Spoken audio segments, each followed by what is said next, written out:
are safe and all is well. Hey! Good morning, good morning.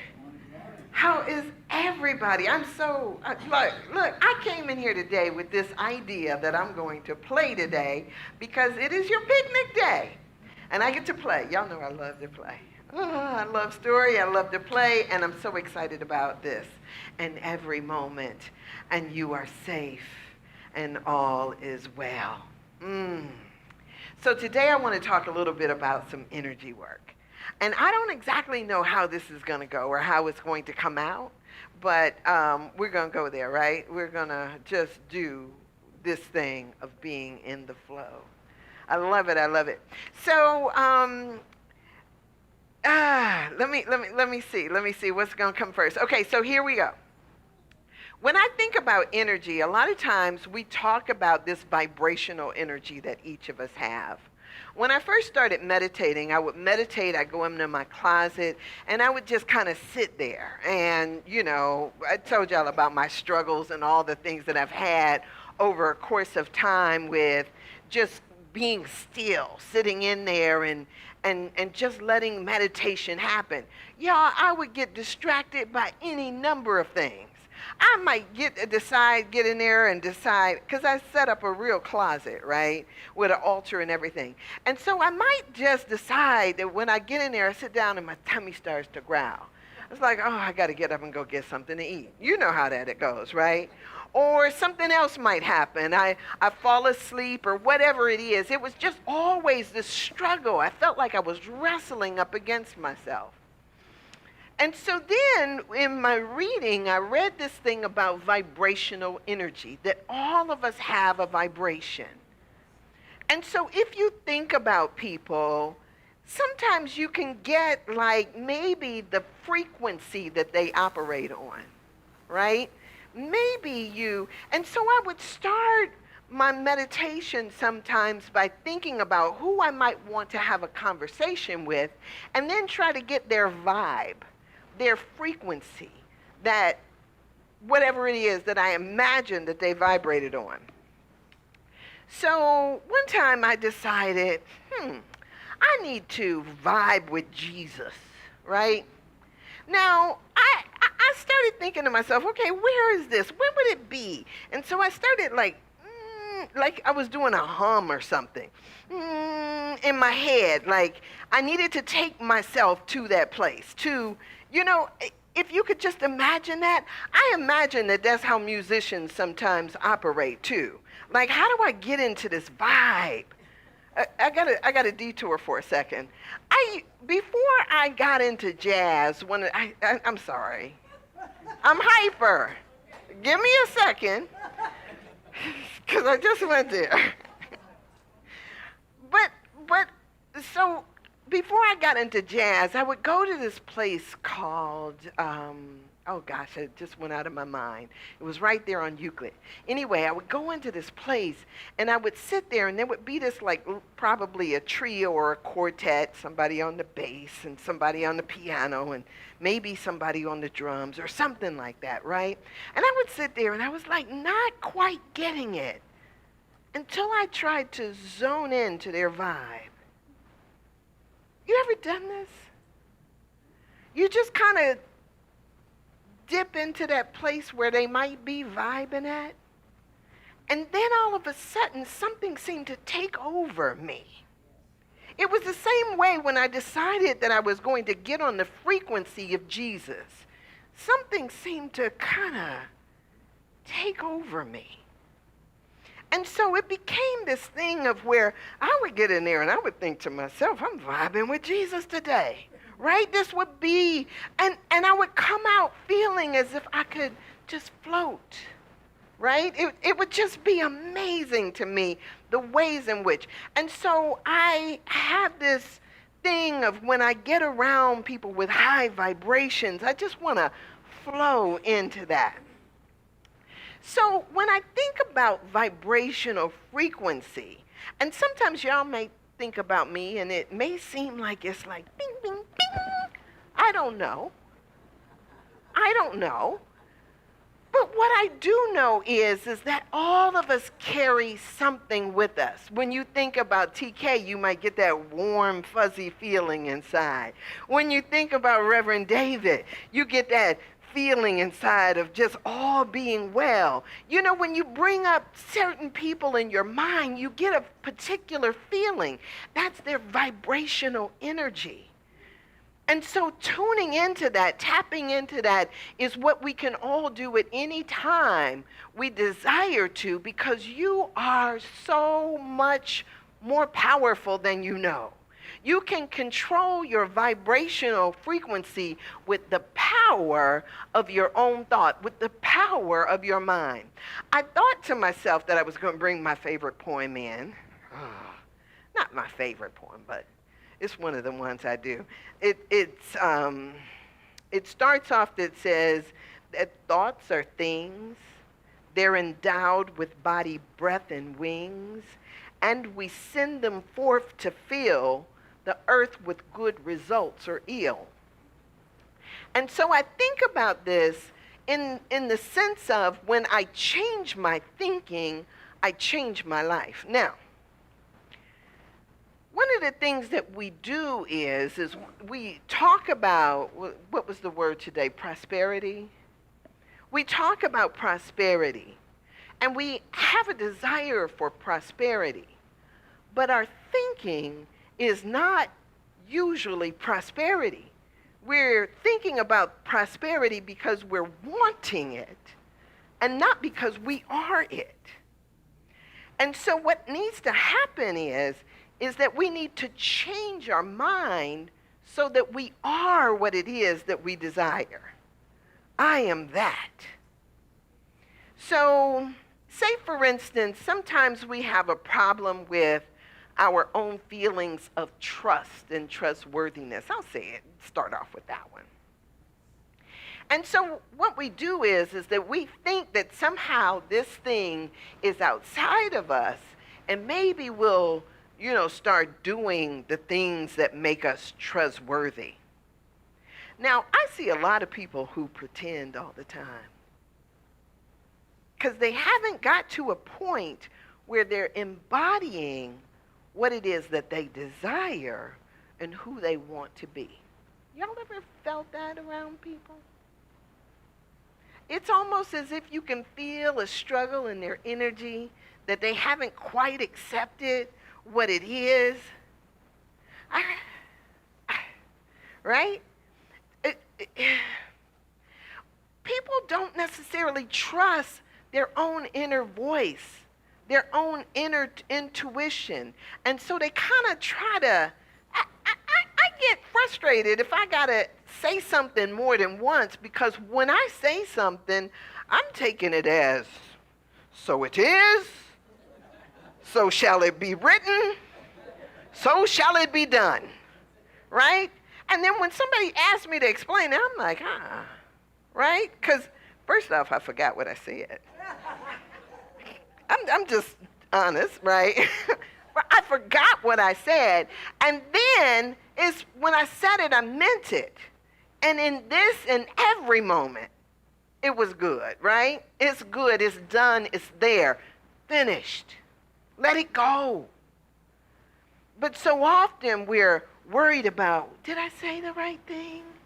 Did I do the right thing? Am I the right thing? It's become a thing where people talk about this imposter syndrome just because of that. They don't trust themselves because they're in conflict with who they are. So it becomes this thing of not, I'm praying for prosperity. I am prosperous. I am that which I desire. I am trustworthy. It's not a thing out there that I'm pulling towards me. It's who I am now. So I think I've told you guys about the time I was on a job interview. And I'm sitting in this job interview. And the lady says, well, 7 a.m. is our start time. Do you think you can be here on time? Now, A normal person who wanted the job would say, yes. I looked at him and I had just gotten on this thing. I'm going to be honest. I'm going to speak my truth. And so I told her, I said, yeah, I don't think so. She seemed so disappointed, like, you know, well, you know that there will be people that are waiting for you to get here so that you can take over and then they could go home. People will be depending on you. I was like, yeah, but 7 a.m. is just not in my wheelhouse, right? I was honest. But when I walked out of there a changed person. Because in the face of what I was being questioned about, I spoke my truth. I spoke who I truly was, and there was something in that that made me stand up and say, I'm not compromising myself for that little job. That was my thought. And so I let it be what it was. And do you know what happens? When you choose your truth over the outer trappings, there is something that happens in you that supports your new estimation of yourself. You walk taller in the world and you begin to do what it is that you are now speaking your word for and then walking in that. So I got something even better where I didn't even have to punch a clock, right? That because it wasn't what I was looking for any longer. I was looking for what resonated with who I was. And so it's so funny. This contract, contract that I just had that just ended, a couple of years ago, the woman had said to me, she was like, she looks at me when I walked in and she says, you're late. And I said, no, I'm on time. And she says, no, you were supposed to be here. You should be set up by now. And I said, well, good thing I don't punch a clock, right? That's what I told her. Good thing I don't punch a clock. Class starts when I arrive, is what I told her. And that was what I stuck by, right? Now, of course, I'm being respectful. But when I arrive, when I get there, that's when it starts. So it becomes this way of how we carry ourselves in the world, our truth. That might not be what you desire. Some people have to have order. Y'all know who you are.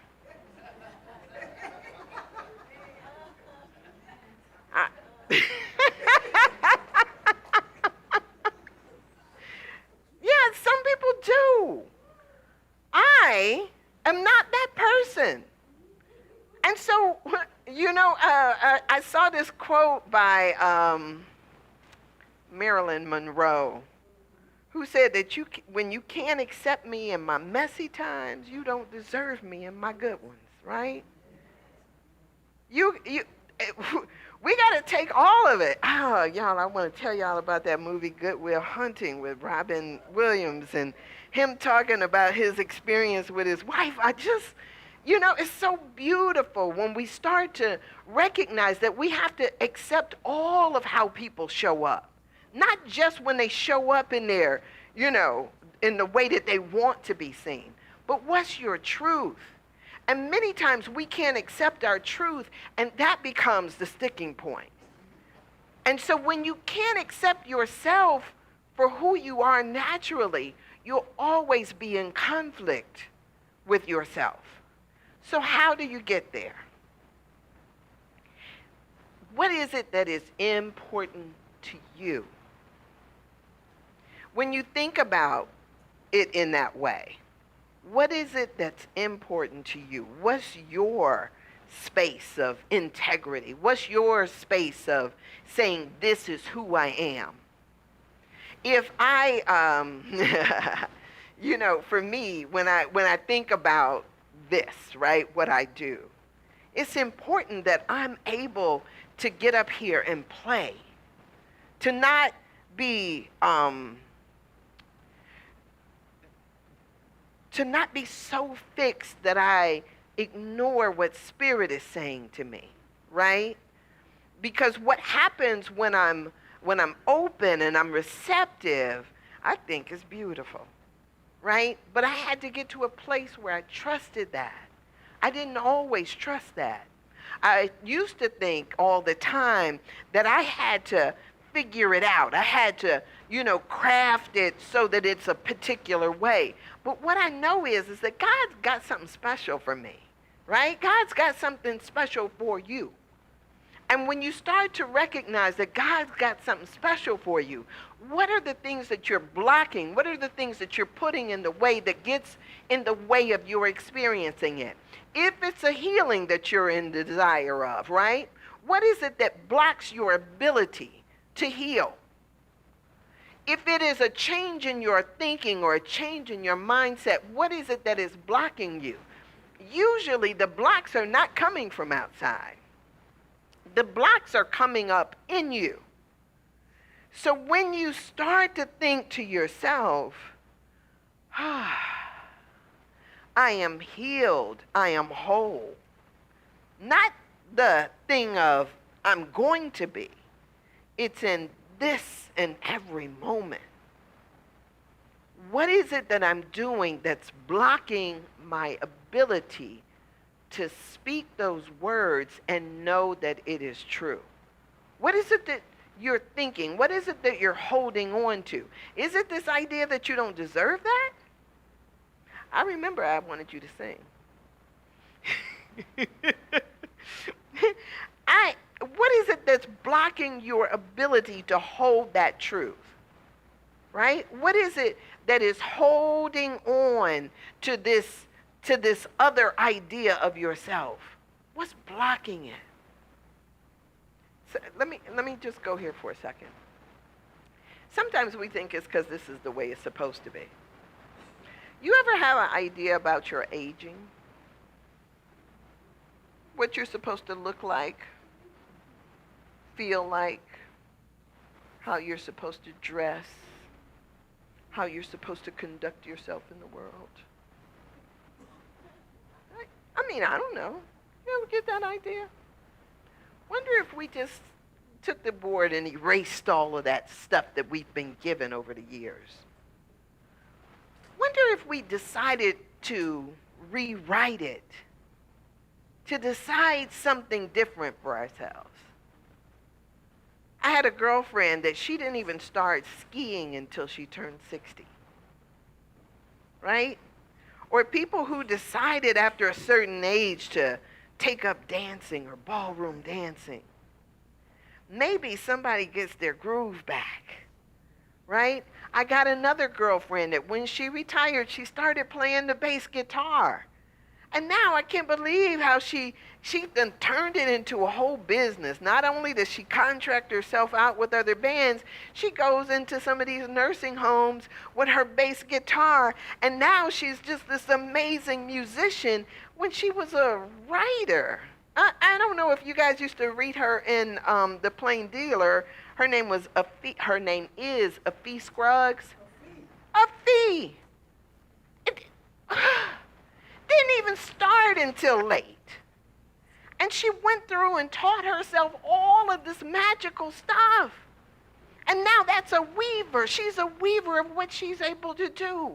You guys, there are these ideas and suppositions that we have about ourselves that we need to erase.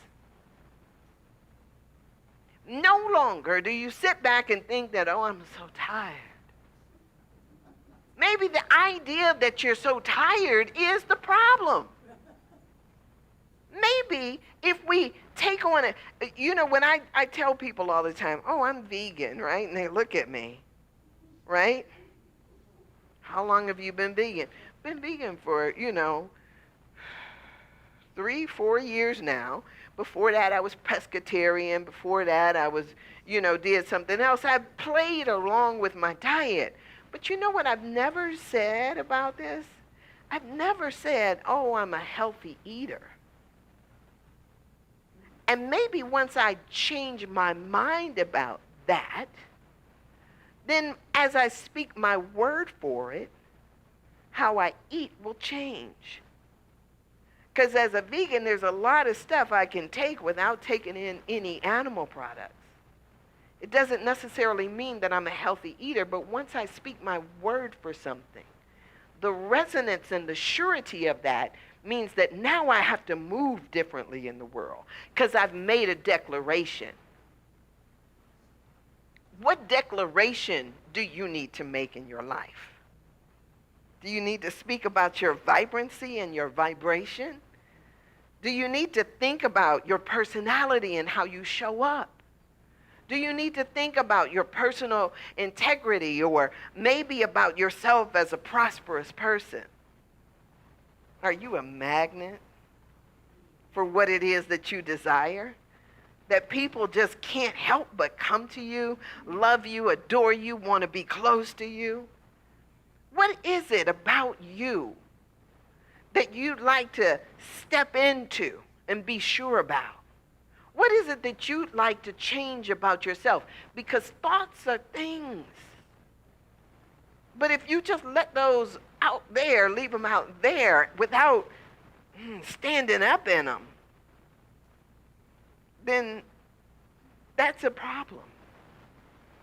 So when I think about all the stories that I've read, whether it's the stories of Jesus and his walk, or whether it is, we can talk about some of these different stories of people having a transformation in their thinking, a shift in their mindset.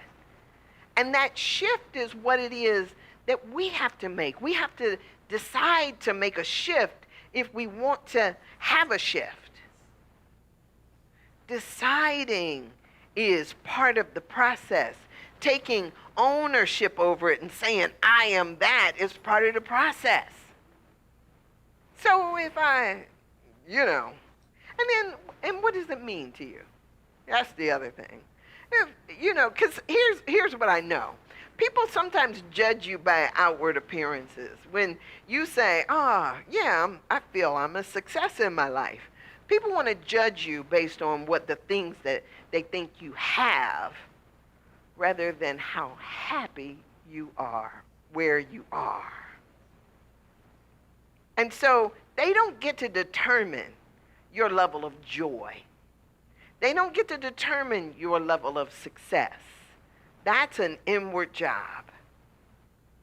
And so if you believe something to be true for yourself and you stand in that, then things begin to change.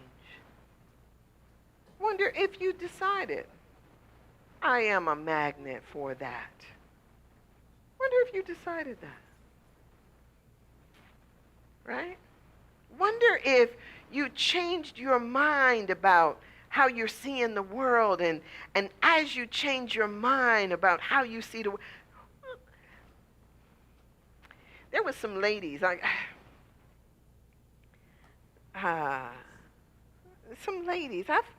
forget how old they were.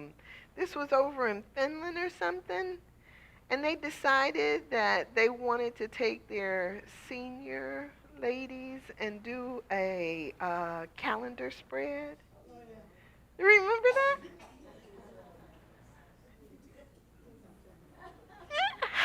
How awesome is that when you change your mind even about what you think about yourself? I see some centerfolds in here.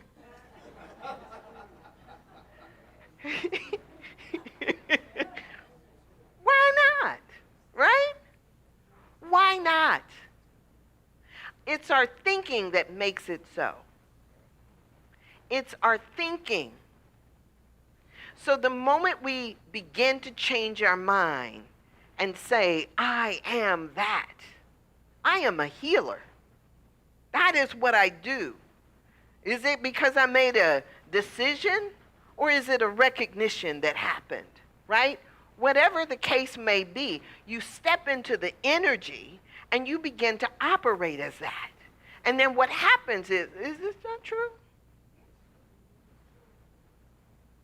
What happens is your world begins to change. You begin to change. if you are a weaver of magic, if you're, y'all, do we know the power that we carry? Imagine that. So we have to get in the flow. The little story that I was thinking about when I thought about this title, the topic, I was thinking about the story that came out of Tuesdays with Morrie. I'm going to end with that real quick because y'all heard this story before. And Morrie was talking about the ocean, and he was talking about there was this wave that was in the ocean.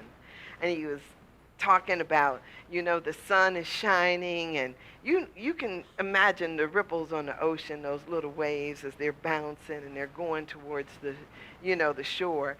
I guess when it's out in the way out, it might not matter as much, but when I've been on a cruise ship and I'm out there, or when I've been crazy enough to get on one of those sails, those parasails, and I'm out there, I can see the water bouncing, I can see it, but I never think about what a wave might be thinking. And this wave in the story, the wave was all of a sudden is bouncing and is going along with the sun shining on it, and it's in the midst of all these other beautiful waves, and it's just bouncing along. And then all of a sudden it looks up at the shore and it sees all this white foam. And the wave started panicking, like, oh my gosh, we're about to crash. We're about to crash into that shore. And the wave wanted to stop. It was like, hold up. He's looking behind him and saying, hold up, y'all. Hold up. And then it's like looking at him like, what is wrong with you, little wave? Right? We're doing what we do. And the wave is like, you don't understand. We're about to crash. We're not going to be anymore. Sometimes we're like that. We're thinking that ourselves that things are going to end. It's not going to turn out the way we want it. You're not going to be. And the other waves are like looking at this little wave like, you have misidentified yourself. You're not a wave. You're part of the ocean. You're part of the ocean. Sometimes when we don't get the memo that we're part of God, you're not just Donna, you're not just Cheryl, you're not just Reverend David, you're part of God. G-O-D. You're part of something bigger. But when you're just thinking about the little spot where you think you are and don't recognize that you're part of G-O-D, then you're going to be, you might be scared. But I wanted to say to you that since you're part of G-O-D, you're part of something that by its very nature is creative. By its very nature, it says, let there be. By its very nature, it inspires and inspires. But if you're not tapping into that, you'll just be like, I'm sorry, though. I'm sorry. You're playing too small. You're part of G-O-D. Which means that we speak our word and something happens. You spoke your word when you said, let there be. You were part of a chorus that said, let there be light. You are part of something bigger, something larger. But if you can't even speak it over your own life, how are we going to see anything else in the world? Let there be. Let me be. Let us do the work. Let us not shrink back in fear thinking, oh, this ain't gonna work, right? Because sometimes what happens is we try something once and people give up. Keep doing it until people come back and say, I've had somebody come back to me. I'm sorry, I'm way over time. Here I go. Let me just get this last thing out. I know know I said that a few minutes ago. But a couple of years ago, I was sitting at the Karamu Theater, watching a play. And there was a woman who kept turning around looking at me. And I was like thinking, to me, I'm nothing better for you to look at, right? You don't have to look up there. Just, you know how I am. I waved. That woman got up and she came over to me and she said, "Did you used to go to Akron, you?" And I was thinking like, yeah, back in 1990, whatever. And she was like, I was sitting at a bus stop one night at about 10 o'clock, 10:30. She says, and you stopped your car. It was a blue car. And I said, yeah, I had a blue car. She says, you stopped your car and you told me that don't no buses run out here at this time of night. You told me, get in the car. And she says, I told you I'd never forget you. And I thought, oh, that right there, right? You never know when those blessings are going to come back at you. Just because you did your magic, you sung your song, you played your tune, whatever it is that it is yours to do, you don't know who you're impacting. We are all here because we're meant to be. You're right on time. So in the stillness of this moment, all is well. Thanks, y'all. Have a good time at the picnic.